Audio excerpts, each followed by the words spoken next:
तोरबोट की जूस अयंगंतादा थकपसे इसा मनुंगदगी कुइना पक्तुना लैबा फत्तबा मयाम चामथोक्खिबगी शक्ति जाउरी मयामना उटी थोंबा हिंजांग थोंबदा हापगा चाबिरमनी अदुबु ngasi मागी रस थकपगी कानाबसिंगसे ताबदा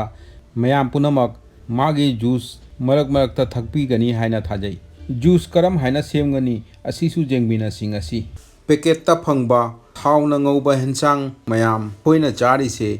इसागी पुकनुंगी मरी मरांगदा थोकपा ngamdana पक्सिंदुना लै सिगुंबा फत्तबा असिना अनाबा मयाम पोई बीपी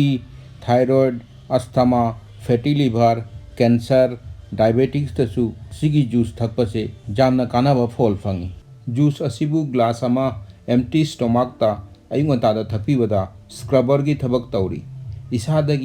इसादगी थोकपा मतमदा कुइरबा टॉक्सिक चामथोक्तुना पुथोखी सप्ताह अमा नुतिगी थकपगी मतुंगदा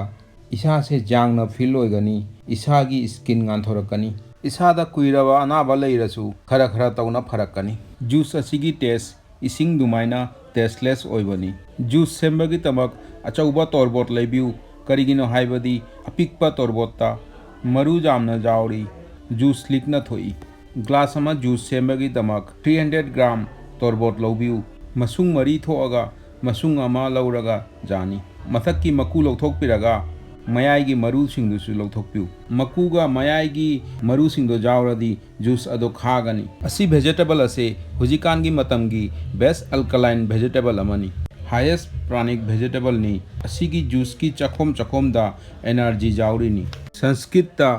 तोरबोट असिगी ममिंग कुस्मान हाइना कौरी meaning the tiny egg of energy तोरबोट असिगा पॉजिटिव ऊर्जा जामना जावबना मी मयामना जुम ममांगदा जालगा थम्मी अदुगी इसा मलुंगदा अहिंगबा रस असिगी चंगहल्लदी कयामुक कानागनी खंथबिउ इंगांग मचादा पिथकदबा ओइरदी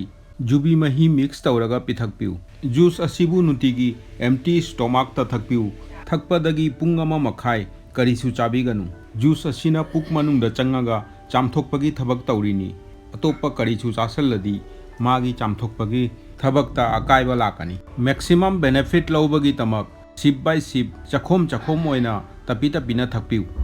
अमुक्तंगदा ग्लास अमा गदगद ओइना थादी करिसु कानाबा फंगोय थुम चीनी हई खोही करिसु हापिगनु जूसरदा अदुम सेंबा जानी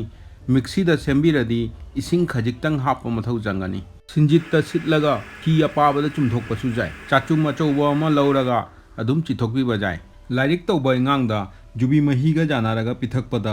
ब्रेन कोक जामना शार्प ओइहल्ली पुक्तगी फत्तबा लौथोकपा जामना कानाबा ड्रिंक अमा ओइबना वेट लॉस तौबदा मैजिकल रिजल्ट फंगी ब्लड प्रेशर बु मेंटेन तौरगा थम्मी डायबिटीज अनाबा मियोइगिसु पेनक्रियास की फंक्शन इंप्रूव तौदुना इंसुलिन लेवल बु मेंटेन तौना थम्मी अस्थमा लैबा मियोइदी इंधम थादा थकपिरुनु हार्ट की फंक्शन फजना तौहंदुना हार्ट पु हेल्थी होइना थम्मी सम मखोंगसु कलहल्ली तोरबोट की मनादा कुकुर बितासिन हाइदुना सारमा जाउरी अदुना लिवर की डिफेंस सिस्टम होइना थबक तौरी जोंडिस ओइबा मतमदा तोरबोट की मनागा फदिगोम मनागा जानारगा सुगारगा नोंगमदा अनिरक ओइना पिथकपदा जोंडिस थुंगबा अमसुंग लिवर की अनाबदा जामना कानै हाइना आयुर्वेद की ओजासिंगना हाइखी अदुदी मरुपसिंग वीडियो असिबु यूजफुल ओइबिरदी मयामबु संदोकपिदुना कानहंसी फंगनरसी मथंगी वीडियोदा खुरुमजरी।